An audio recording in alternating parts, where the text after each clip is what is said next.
Ako na ang teacher. Teacher pa? Kilala niyo ba siya? No! Hindi siya si Lapu-Lapu. Sa sisyaw siya. Saan galing ang milk? Kamay lang. Ano ang ibig sabihin ng salitang mama? Mama. Ha?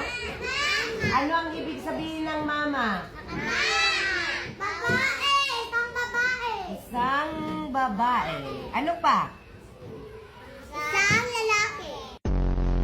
Makinig.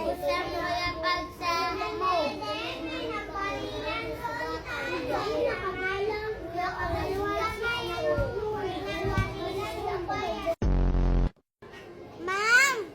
Saan ko ilagay ang apple? Ma'am! Dito na lang. Ma'am! Ma'am! Oh!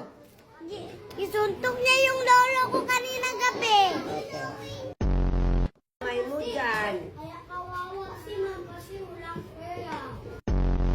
Ito ay isang gulay. Ano